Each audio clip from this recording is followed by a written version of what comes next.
কালতি বিলম্ব না করে আজকে আপনাদের সামনে যে বিষয়ে বক্তব্য রাখবো বা মন্তব্য করব বলে ঠিক করেছি সেই বিষয়ের একটি ভিডিও দেখিয়ে পর্বটা শুরু করব। পশ্চিমবঙ্গে একজন সাংবাদিককে কিভাবে প্রহৃত হতে হলো তৃণমূল কংগ্রেস আশ্রিত গুন্ডা বাহিনী আমি বলবো, তার কারণ সাংবাদিকদের যারা মারেন তারা গুণ ছাড়া তো আর অন্য কোনো ভাষায় তাদেরকে বলা যায় না। তো গণতন্ত্রের তথাকথিত চতুর্থ স্তম্ভ, যাদের খবর আপনার পছন্দ হতেও পারে নাও হতে পারে, কিন্তু আপনার খবর পছন্দ হবে না বলে সাংবাদিকদের গায়ে হাত দেবেন, এ রীতি পশ্চিমবঙ্গে তো বহুকাল থেকে চলে আসছে তৃণমূল কংগ্রেসের জামানায়। তার একটা ছোট্ট নিদর্শন দেখিয়ে আজকে আপনাদের সামনে পর্বটা শুরু করব। কেন এই অংশটা দেখাচ্ছি? তার কারণ রাজ্যের মাননীয় মুখ্যমন্ত্রী তিনি লন্ডনে উড়ে যাওয়ার আগে যে সর্বশেষ সাংবাদিক বৈঠকটি করেছিলেন উড়ে যাওয়ার আগে, সেখানে তিনি নিজের রাজ্যের সাংবাদিকদের তাদের কথা বলার স্বাধীনতা এই নিয়ে তিনি খুব প্রশংসা করেছিলেন। তিনি দেখুন, নিজের সরকারের প্রশংসা করতে মুখ্যমন্ত্রীর দ্বিতীয় কোনো জুড়ি নেই। নিজের পিঠ নিজের চাপড়ানোর মতো আনন্দ তিনি আর কোনো কাজে পান বলে মনে হয় না। তো তিনি কি মন্তব্য করেছিলেন নিশ্চিতভাবে দেখাবো, কিন্তু তার আগে দেখুন সিএন নিউজের একজন সাংবাদিককে কিছু প্রশ্ন করার জন্য কিভাবে প্রহৃত হতে হলো তৃণমূল কংগ্রেসের। তারা কেউ পঞ্চায়েত উপপ্রধান, কেউ সম্ভবত পঞ্চায়েতের কোনো পদে রয়েছেন, প্রধান বা অন্য কোনো পদে রয়েছেন, তাদের দ্বারা কিভাবে প্রহৃত হতে হলো একবার ভিডিওটা দেখেই আজকে পর্বটা শুরু করছি। দেখুন।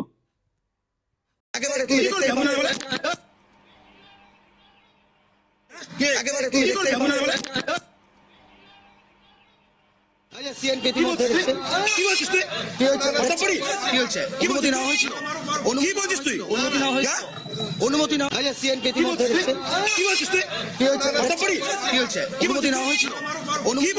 অনুমতি না হয়েছিল। অনুমতি দালাল শালা দাদা, অনুমতি না হয়েছিল। দালাল শালা দাদা, অনুমতি না হয়েছিল। না না দাদা, অনুমতি না হয়েছিল। কি হয়েছে দাদা? অনুমতি না হয়েছিল। কিসের অনুমতি? অনুমতি নেওয়া হয়নি। না অনুমতি না হয়নি। না অনুমতি না হয়েছিল। না হয়নি। না কেন কেন কেন? আপনার তো দায়িত্ব রয়েছে। কি দায়িত্ব রয়েছে? অনুমতি নেই। অনুমতি না হয়নি। অভিষেক লাইভে দেখছে, মানুষ দেখছে, রীতিমতো পঞ্চায়েত সদস্য লোকেরা যেভাবে রণবীর বলেছে। তারপরে কি অনুমতি নেইনি? কেন নেওয়া হয়নি? কেন কেন নেইনি? ওকে জিজ্ঞাসা করেন না কেন নেইনি। কেন তাহলে আপনারা পারমিশন দিলেন কেন গেট করার? পারমিশন আমরা দেইনি, আমরা অনুমতি তো দেইনি। আঙ্গুলটা নামিয়ে দাও। কি করবি? আঙ্গুলটা নামিয়ে কি করবি? কি করবি? আঙ্গুলটা নামিয়ে একেবারে কি করবি?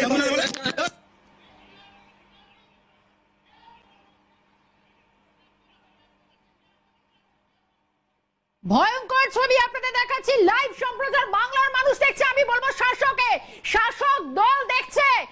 বলতে চাই আমি লাইভ থেকে বলছি, লাইভ চলাকালীন পুলিশের সামনে শাসকের সংবাদ মাধ্যমের উপর, সিএনএ প্রতিনিধির উপর আক্রমণ, এত দুঃস্পর্ধা তুই তোকারি করে কথা বলা হচ্ছে। দেখলেন বন্ধুরা, এই সম্পর্কে বিস্তারিত তথ্য আজকে আপনাদের সামনে আমি দিতে চলেছি। নমস্কার, welcome to simple as ABC. আপনাদের সকলকে স্বাগত জানিয়ে শুরু করছি অত্যন্ত গুরুত্বপূর্ণ একটি খবর। দেখুন, একথা প্রথমেই আপনাদের বলে রাখি যে Bharatvarsha freedom of speech, of journalism, এই জায়গায় যে ভারতও খুব ওপরের স্থানে রয়েছে এমনটা মোটেই তো নয়। তার কারণ যে বিশ্বের যে সমস্ত এই যে র্যাঙ্কগুলো তৈরি করা হয় কোন দেশ কোথায় রয়েছে, 180টি দেশকে নিয়ে এই সমীক্ষা হয়েছিল। তার মধ্যে 2023-এ ভারতের র্যাঙ্ক ছিল 160 এর আশপাশে। অর্থাৎ ফ্রিডম অফ স্পিচে ভারতের নিয়েও সেখানে অনেক মন্তব্য রয়েছে, সমালোচনার জায়গা রয়েছে। যদিও অনেকেই প্রশ্ন তোলেন যে যারা এই সমস্ত র্যাঙ্কগুলো তৈরি করেন তারা কিসের ভিত্তিতে তৈরি করেন। তার কারণ আমরা এটাও দেখেছি যে হ্যাপিনেস ইন্ডেক্স, এই কিছুদিন আগে একটা হ্যাপিনেস ইন্ডেক্স গোটা বিশ্ব জুড়ে সেটা নিয়ে আসা হয়েছে। সেই তথ্যে পাকিস্তান নাকি হ্যাপিনেস ইন্ডেক্সে আমাদের থেকে অনেক ওপরে। মানে কত বড় একটা জালি একটা র্যাঙ্কিং হলে ভারতের থেকে পাকিস্তানকে হ্যাপিনেস ইন্ডেক্সে এগিয়ে রাখা যায়, সেটা আপনারা সার্বিকভাবে খবর পেলেই বুঝতে পারবেন। তার কারণ মানে পাকিস্তানের যে মূল্য বৃদ্ধি সেটা ভারতের আশপাশে যায় না। ভারতের যে জিডিপির অগ্রগতি, গোটা পৃথিবীর মধ্যে ভারত হচ্ছে প্রথম দেশ যারা বিগত 10 বছরে জিডিপি প্রায় ডবল করে দিয়েছে। ভারত হচ্ছে একমাত্র দেশ, পৃথিবীর আর কোনো দ্বিতীয় দেশ নেই এই রকম একটা জায়গায় যখন পাকিস্তানের অর্থনীতি একেবারে নিভু নিভু করছে, বালুচিস্তান লিবারেশন আর্মি যখন কার্যত জ্বলে উঠেছে, বিভিন্ন সিন্ধ প্রদেশ থেকে শুরু করে খাইবার পাখতুনখোয়া এক একটা প্রদেশে যখন সেখানে জঙ্গি বিক্ষোভ চলছে, তারা পাকিস্তানের সঙ্গে একত্রে আর থাকতে চাইছেন না, সেইখানকার মানুষ নাকি সব থেকে ভারতের থেকেও কয়েক ধাপ এগিয়ে, 10-12 ধাপ এগিয়ে নাকি তারা হ্যাপিনেস ইন্ডেক্সে, অর্থাৎ ভারতের অ্যাভারেজ একটা যে কোনো মানুষের থেকে নাকি পাকিস্তানের যে কোনো একটা অ্যাভারেজ মানুষ তারা নাকি বেশি খুশি বা সুখী ভাবে বসবাস করছে। এই হাস্যকর র্যাঙ্কিং মানে আর যে কেউ বিশ্বাস করতে পারে, ভারতবর্ষের কোনো মানুষ যারা অন্তত ধর্মীয় মৌলবাদকে বিশ্বাস করেন না তারা সকলে এটাকে প্রত্যাখ্যান করবেন। যাই হোক, সেই রকমই ভারতের একটা ইন্ডেক্স রয়েছে যে ফ্রিডম অফ স্পিচ, যেখানে 180-র মধ্যে ভারত সম্ভবত ওই 160, অর্থাৎ একেবারে শেষের দিকে ভারতের জায়গা। কিন্তু দেখুন, এই যে দিদির রাজ্যে, আমাদের এই রাজ্যে এক সাংবাদিক তিনি প্রশ্ন করেছিলেন যে মালদার চাচলে একটা বেসরকারি উদ্যোগে একটা বইমেলা হয়েছিল, সেই বইমেলাকে কেন্দ্র করে একটি গেট তৈরি করা হয়েছিল। যদিও খবর পাওয়া গেছে, আমি যেটুকু সূত্র থেকে খবর পেয়েছি, সেই বইমেলা দিন 15-20 আগে শেষ হয়ে গিয়েছে, অথচ সেই গেটটি সেটিকে খুলে ফেলা হয়নি এবং সেই গেটটি যতদিন না ভেঙে কার্যত পড়ে গিয়েছে ততদিন পর্যন্ত সেখানকার প্রশাসন নীরব এবং নিশ্চুপ ভূমিকা পালন করে রেখেছিল। এবং ওই গেটটি আচমকা দীর্ঘদিন থাকার পর, 15-20 দিন বৃষ্টিতে ভেজার পর কার্যত যখন ভেঙে পড়ে, তাতে 2জন মানুষ আহত হন, একজনের অবস্থা নাকি খুবই গুরুতর। তখন সেই সাংবাদিক, এই বিভিন্ন সাংবাদিক গিয়ে প্রশ্ন করেছিলেন তৃণমূলের যারা ওখানকার ওই বুথের বা ওই অঞ্চলের যারা নেতৃত্বাধীন রয়েছেন, তাদেরকে প্রশ্ন করতে গেলে এই রকম হেনস্থার শিকার হতে হয়েছিল তাদের। কিন্তু আপনাদের আমি মনে করাবো, রাজ্যের মাননীয় মুখ্যমন্ত্রী কি এটা কাকতালীয়, আপনারা দেখুন, লন্ডনে তিনি উড়ে যাওয়ার আগে তিনি একটা বক্তব্য বলেছিলেন নবান্নে বসে। তিনি বলেছিলেন যে দেখো, আমাকে বলছে আমি নাকি সাংবাদিকদের পেটাই, মুখ্যমন্ত্রী বলছেন যে আমাকে বলছে আমি নাকি সাংবাদিকদের পেটাই। আচ্ছা তোমরা বলো যে এই পশ্চিমবঙ্গে সাংবাদিকদের এত স্বাধীনতা, এই রকম স্বাধীনতা কি আর কাউকে দেওয়া হয়? এই প্রশ্ন মুখ্যমন্ত্রী করেছিলেন। দেখুন তার বক্তব্যটি, শোনাবো আপনাদের, শুনুন। অনেক ধন্যবাদ। আপনারা আবার কোথাও কোথাও বলা হচ্ছে আমি নাকি প্রেসকে ধরে ধরে মারি। আচ্ছা আপনারা প্রেস মিডিয়া বলুন তো, যে স্বাধীনতা আপনারা এখানে পান অন্য কোথাও পান? আমি আপনাদের জিজ্ঞেস করছি। আমি অ্যাসেম্বলি গেলে আমার অবারিত দ্বার ফর প্রেস, নবান্নতেও প্রেস কর্নার আছে, এমনকি আমি যখন যাই আমার সাথে অনেক প্রেস যায়। শুনলেন বন্ধুরা, মুখ্যমন্ত্রী নিজের পিঠ নিজে চাপড়াতে যে খুব ভালোবাসেন, সেটা আমরা তার মানে ছবি আঁকার বা কিংবা গান রচনা, গানে সুর দেওয়া বা নৃত্য কলা পরিবেশনা, এই সমস্ত ক্ষেত্রে, সরকার পরিবেশনের ক্ষেত্র, সব দিক থেকে আমরা দেখেছি যে তিনি কতটা খুশি, নিজেকে নিয়ে নিজে এতটা খুশি এই পৃথিবীর দ্বিতীয় কোনো মানুষ রয়েছেন কিনা আমরা জানি না, এটা খুব একটা ভালো ব্যাপার। সেই রাজ্যের মাননীয় মুখ্যমন্ত্রী তিনি দাবি করলেন যে পশ্চিমবঙ্গে নাকি সাংবাদিকদের সব থেকে বেশি ফ্রিডম অফ স্পিচ রয়েছে। এবং আপনাদের আমি মুখ্যমন্ত্রীর 2020 সালের আরো একটা ভিডিও দেখাবো। এরকম তো অনর্গল ভিডিও দেখাতে পারি মুখ্যমন্ত্রীর, যেখানে তিনি সাংবাদিকদের প্রশ্নের উত্তর জবাব এড়িয়ে গিয়েছেন, প্রশ্নের উত্তর দেননি। এই যে 2020 সালের একটা পর্ব দেখাচ্ছি, সেখানে মুখ্যমন্ত্রী বলেছেন কোন একটা টিভি চ্যানেলকে উদ্দেশ্য করে যে তোমরা তো সবসময় আমার বিরুদ্ধে খবর করো, তোমাদের প্রশ্নের উত্তর দেওয়ার এখতিয়ার বা আমি তোমাদের প্রশ্নের উত্তর যে জবাব দিতে আমার প্রয়োজন বোধ করি না। কি বলেছিলেন মুখ্যমন্ত্রী, শোনাবো, শুনুন। এত কোশ্চেন করার রোজ কি থাকে? তোমার তো এত কোশ্চেন করা থাকলে তুমি তো সারাক্ষণ বিরোধিতা করো। কি থাকে তোমার এত খারাপ? আমি বললেও যা করবে, না বললেও তাই করবে। আমি তো রোজ দেখি, তোমার কোনো কোশ্চেন করার কোনো এখতিয়ার নেই, অন্য কেউ করুন। মঙ্গলবার ফের সমহিমায় তোমার আর এত কোশ্চেন করার রোজ কি থাকে?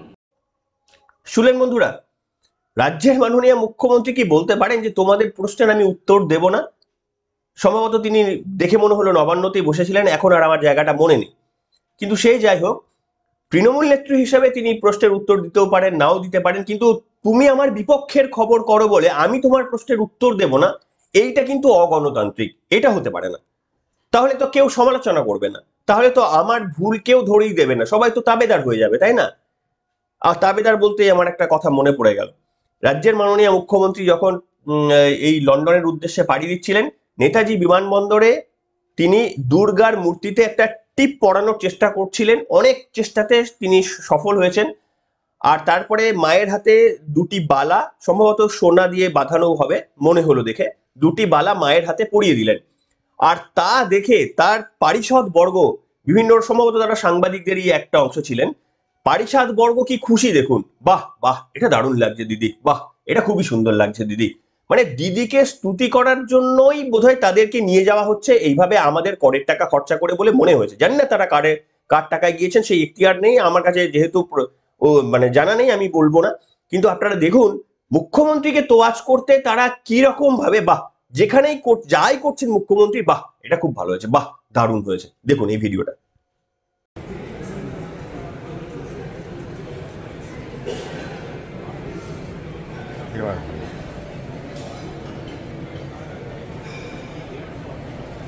আরে এগুলো এত ছোট, এখন লোকের জন্য হচ্ছে না। আরে নিচ্ছি তো কিছু হচ্ছে তো না।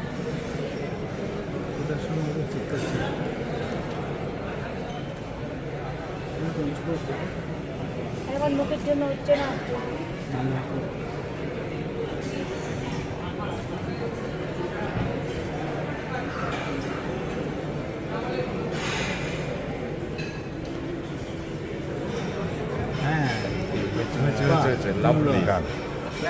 Lovely. Terrific.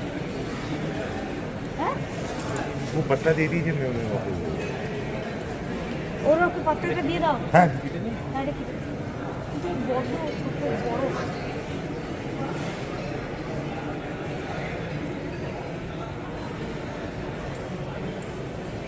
সিম্বলিক, কিন্তু এটা বড় ছোট, ওকে টাকা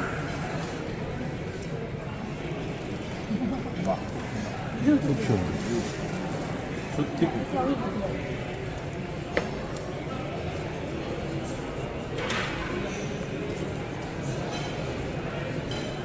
বাহ, লুকটা চেঞ্জ হয়ে গেল। লুক লুক চমৎকার হয়েছে। না হলেও দুর্দান্ত একটা মায়ের একটা হ্যাঁ প্রপার।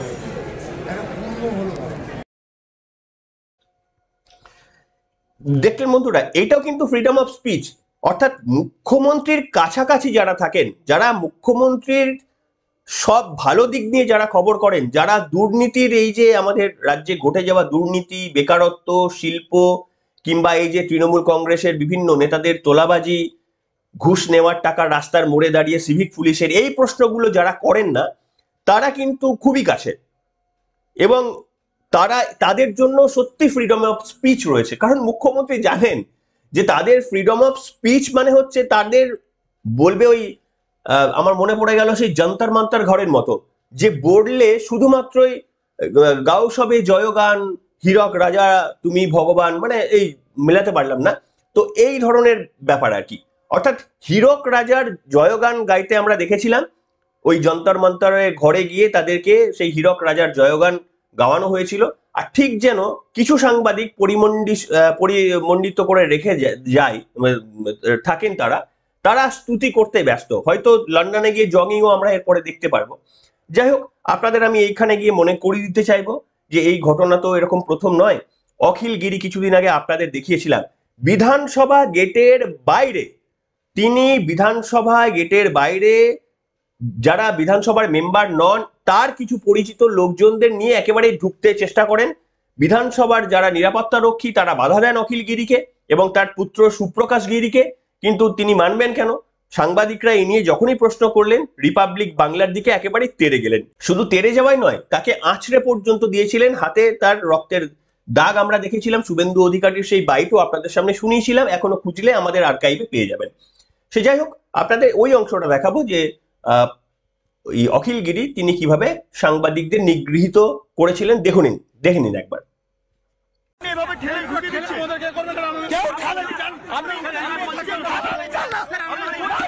আপনি করছেন কে করছেন কি? আপনি এটা বিধানসভার আপনি কে বলছেন? কে বলেছে? কে বলেছে? আপনি তো দেখছেন তো। কোথায় কে বলেছে? কে বলেছে? কে ঠেলেছে? আমাদেরও ঠেলছেন। কে ঠেলছে? কে ঠেলছে? কে ঠেলছে? আপনি